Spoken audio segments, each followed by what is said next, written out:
What's up, all you chainsaw maniacs out there? Fat Samurai Guy here with Lady Fat Blood, and today we're going to review Don't Breathe. Here's a quick plot synopsis. A group of friends break into the house of a wealthy blind man, thinking they'll get away with a perfect heist. They're very wrong. We're gonna give you the good, we're gonna give you the bad. First up, the good. The film is directed by Fede Alvarez, who directed the solid Evil Dead remake. Not necessarily a great remake, but solid. And I absolutely loved the concept in this movie. I loved it. When I saw the trailer, I was like, yes! I love movies that start off one way and then end up in a different direction. With a little bit of a twist. Just a little bit. I love movies like that. So I told her about it. I said, we're gonna go see this damn movie. There's some really good camera work in this movie. Some good directing by Fede.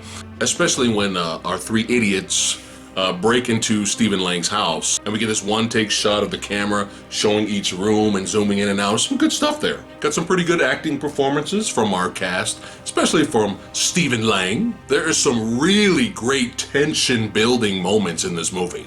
The film was captivating and started off really great, especially from the beginning towards the middle. I mean, I was on the edge of my seat, and in my head while watching the movie, I was like, man, this is straight up, already I'm giving this movie 5 out of 5 chainsaws, okay? I'm already like hooked. This is my shit, you know what I'm saying? Now for the bad. The rating was at 5, okay? But then slowly it started to drop towards the end of the movie. There were some hokey moments that happened. Plus it didn't help that none of the characters were likable. All of them were horrible people. I mean, I was fucking rooting for Stephen Lang like the whole movie. I was like, yeah, I was rooting for him the whole movie. And then something gets revealed towards the end of the film. And then you're like, well, what the fuck now? Now how am I supposed to feel now? What the fuck? And what really hurt the movie for us was that the film didn't really have an awesome climax. You have these really awesome moments of tension building up to nothing, which led to a very underwhelming ending. All right, now we're gonna do a little bit of spoiler talk, so if you don't wanna hear any of this, go ahead and click to this time to hear our final rating of the movie. And there has been a reason I have remained relatively silent this whole time. So, much like you stated, I was really digging the beginning of this film. You had your typical setup, you get the three numbnuts who, you know, figure out that this blind dude, they're in the middle of this shitty ass city where there's like abandoned neighborhoods, and Stephen Lang's character is literally like the only person left on his block. What I really liked about this movie was how well they were setting things up. Like you said, they had this one walkthrough of the house and they were setting up all these potential traps and weapons, situations that we were gonna get to see later. Really good setup and payoff. But the characters themselves were fairly well defined, with the exception of the one thug wannabe who was pretty much the wild card of the three. Right. So you had the Miles Teller wannabe actor who, he was kind of like the white knight straight-laced, had a thing for the chick, but the chick is with the bad boy, of course. You had the chick who's kind of trailer park trash, who has this little sister-daughter. You never really know what she is. She wants money so that she can take her sister-daughter to California because of the shitty town that they're living in, and her mom's a jackass. She's a bitch. She's horrible. Yeah, she's terrible parenting all around, of course. Well, the Miles Teller actor guy is, his dad works for, he's basically the head of a security company. And so the son breaks into his dad's office and his computer, and he gets all the codes and the information for all these prospective the keys. Yeah, for all these prospective targets for, you know, robbing people. Well, the thing is, they never want to steal money because it could be grand theft, larceny, and they go to jail, prison, all that good stuff. So they do petty crime. Well, they find out that Stephen Lang's character had a daughter, and his daughter got killed by a rich girl, and the parents paid off Stephen Lang. And so they figured he must have had like a couple $100,000 stashed in his house. So they go and break into his house. I'm like, okay, the setup is great. It's great. Perfectly well understood, as well defined as you can be. And then things started to go a little awry when the meat of the film started to come. And one of the moments I remember really kind of going, whoa, wait a minute, this guy's a super blind guy. He walks right past one of the actors at one point, like literally, like right past. the guy kind of makes a sound when he throws himself up against the wall. And so he doesn't, so the Stephen Lang character doesn't see him or hear him. You can't see him. And he not only doesn't hear the character quietly, I guess, throwing himself up against the wall, but he doesn't smell him. He literally walks right past the guy and he doesn't smell them. And I think, well, okay, maybe he's not Daredevil. Okay, Yeah. maybe he doesn't. Okay, I'm giving him too much credit. 15 minutes later, Stephen Lang's character walks into a kitchen. I think it's the kitchen. And the kids are trying to be smart, and they took their shoes off when they first entered the house so that he couldn't hear them. All of a sudden, this fool smells their shoes. From like 15 feet away. He can smell their shoes. He stops. He's going this way, and he stops, and he's like, and he walks all the way over 15 feet, picks up the shoes, and but he can't smell the guy that's right next to him, or the two people that are right next to him, or who don't have the shoes on. So, you can't smell them, I guess. So that was where I was starting to go, okay, I have to suspend my disbelief. Yeah. There had already been a scene. I don't know how all alarm companies work, but there was a scene where the girl smashes through the bathroom window and it sets off the alarm, except most burglar alarms, as soon as you crack open a window or you smash and the glass sensor goes off, that alarm's going full blast. But oh no, it's the delayed entry alarm that goes off. And already I'm thinking, okay, suspension of disbelief. I dig it. I'm fine. I'm on board with your movie. And then we find out that Stephen Lang has a Rottweiler. And the Rottweiler, he's one of them vicious types. He don't fuck around. He's got a full set of balls, and he don't give a fuck. He will eat you, he will eat your babies, and he don't care. And so at one point the kids, they knock out the dog. Well, the dog snaps to about halfway through the film and starts to chase the kids. Well, the girl decides she's gonna get up into the air vents so that she can find a way out. And the dog proceeds to follow her up into the air vents. And so what you're left with is this girl looking genuinely terrified and this happy dog crawling after her in the air. So at this point, We're laughing. I'm laughing. We're laughing. I think he's kind of questioning, like, why are you laughing? But I think my laughing. Yeah, and then I start laughing afterwards. Yeah, And because so- the dog looked happy. He didn't look like threatening. He's just like. So that was a bit of a problem for me. I couldn't take that seriously for Well, a because second. the dog just jumped up there like he was a cat or something. The dog. Yes. A dog It just looked goofy. crawling through the air vents. It just looked goofy. It looked ridiculous, and then having the happy dog trailing after her was too much for my sensibilities, I suppose. So that was all of that, and I'm like, okay, movie, I'm still on board. I'm still following you. The performances are solid. The camera work is solid. The storytelling is solid. This does not look like a low budget. I've seen pieces of shit that get more money than this movie. I've seen Annabelle, god damn it. Anyway, so there was that. And then the Stephen Lang character reveal comes along.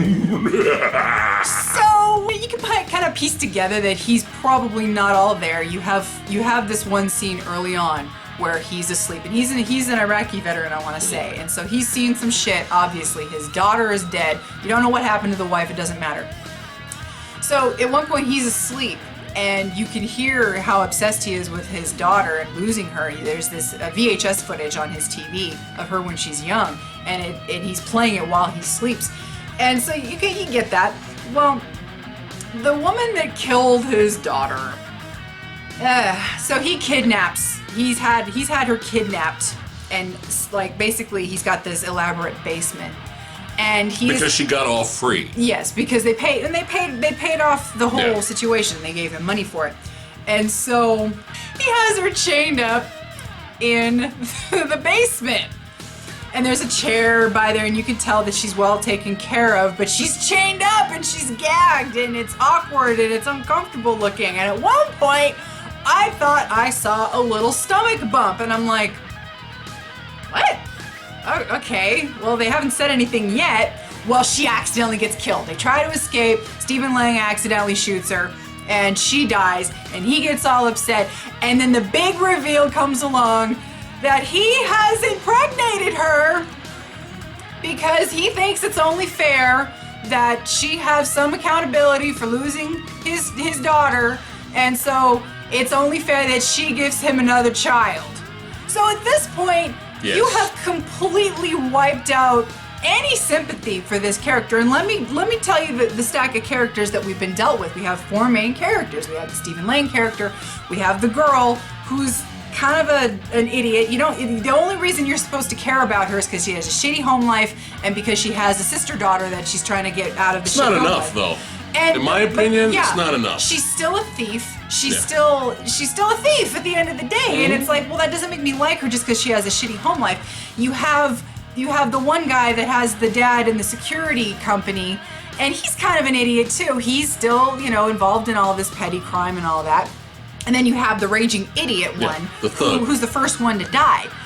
Not one of these characters you can really get behind, and like you were saying earlier, the Stephen Lang character for a while was really the only one that you could kind of get behind, even though he was, it wasn't even like he was torturing them. He was justified in trying to get them out of his house or killing them. He had every right to shoot and kill all of them. Exactly. And I guess the big twist ended up being not that he was a badass blind man, but that he was psychotic.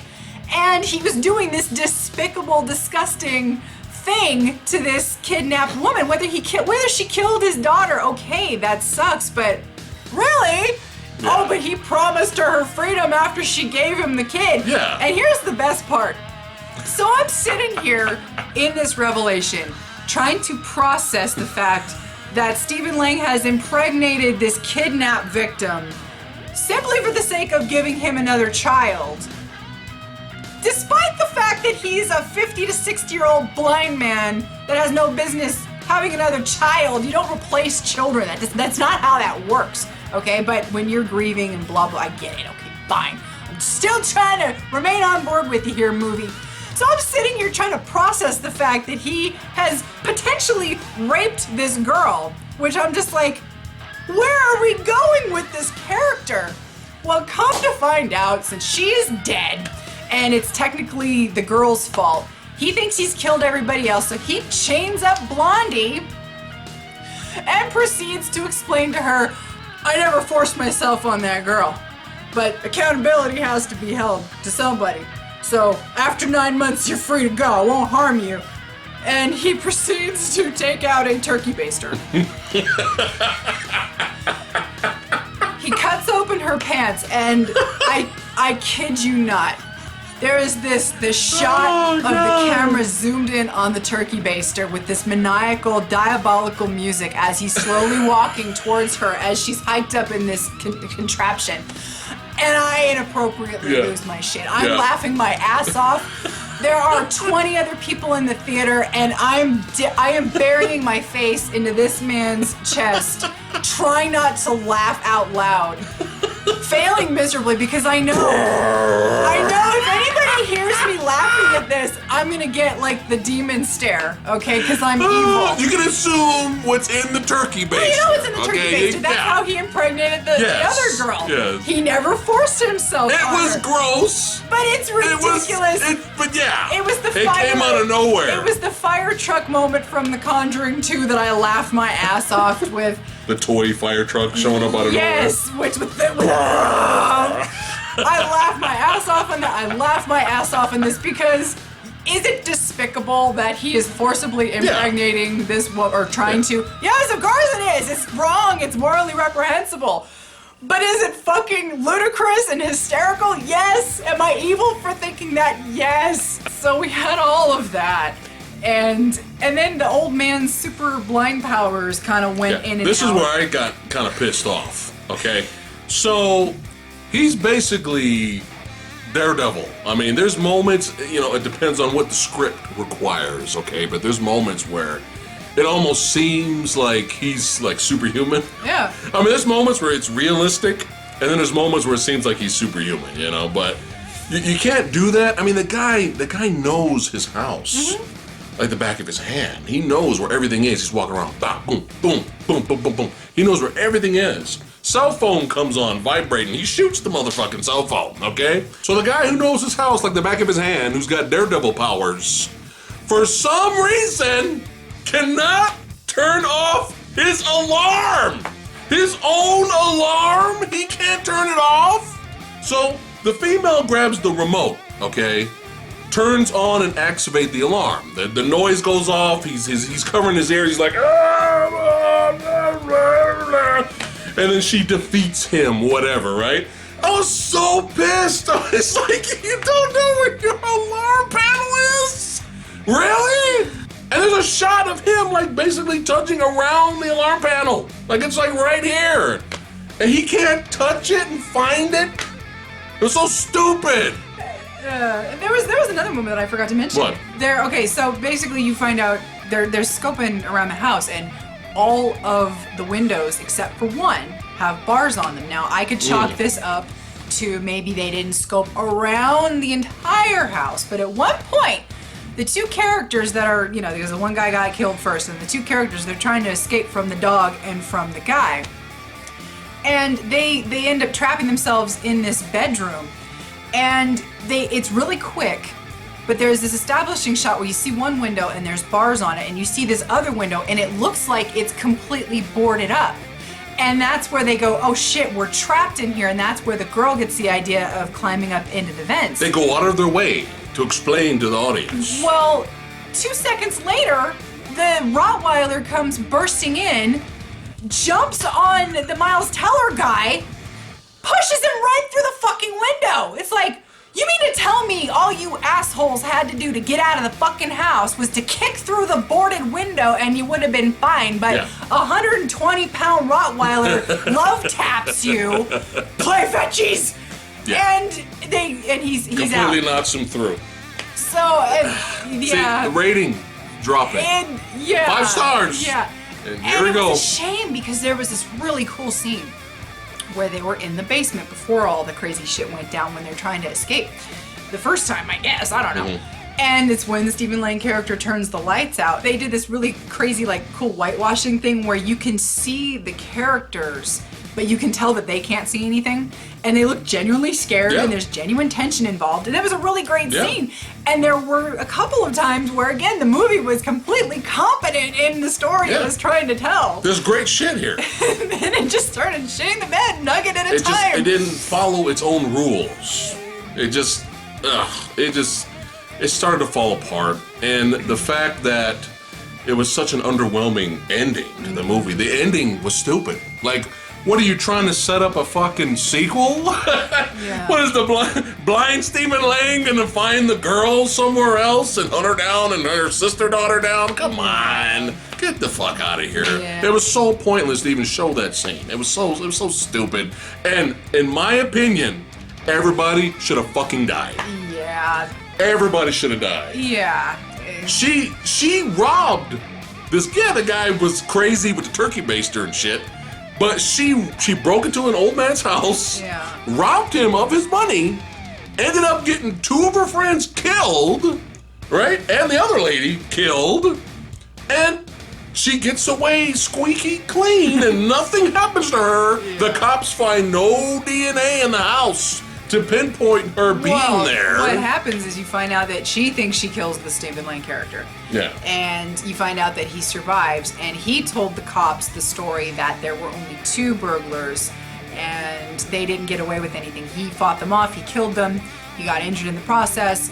And I figured the reason that he did that was because he knows that Blondie knows everything. So if he sicks the cops after her, that way she, they both have leverage against each other. That's why he didn't say anything about her. But ultimately, what was the point in that? Just he's still alive. Yeah, what? It was stupid. So what? But still, back to the cops. The cops would have swept that whole house. They would have found something. No? I mean, again, the suspension of disbelief required to buy into She should have died. And here's the thing. You want to talk suspension of disbelief? I love the movie Taken, okay? That movie requires gymnastics to get over some of the bullshit that the movie feeds you.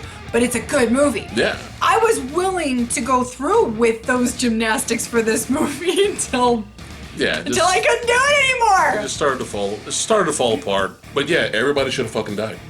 Everyone should have died. It's like when she gets away, it's kind of like you're in the theater going, yay? So okay, is the movie a waste of time? No, I don't think so. I think it's one of the more competent suspense thrillers you're gonna get out there. Again, we've seen shit that'd turn you white. Okay, we've seen garbage. This is not garbage. This is not even close to garbage. It's a very competently made, to an extent, film. It looks good. Stephen Lang is fantastic in this. He's always good. He's always a standout guy. I hated Avatar, but he was fine in Avatar. Okay, I admit it. But I wanted to like this movie a lot more, and I was on my way to liking it more. And we have not seen Panic Room, and we've been hearing nothing but the similarities. Well, shit. That sucks, because now everything that I liked was probably ripped off from another movie that nobody remembers. So at its core, the film is still entertaining. It definitely does have its moments. But if you want a similar type of experience, but with a more satisfying ending, we recommend you watch Hush on Netflix for free. So we give Don't Breathe 3.7 out of 5 chainsaws. Alright, that's it for today's episode. Let us know in the comments below what you guys thought of Don't Breathe. Did it rip off Panic Room? Is it better than Panic Room? Are you now scared of turkey basters? As always, we appreciate you guys watching. You guys rock. We see you guys next time. Like, share, subscribe. Like, share, subscribe.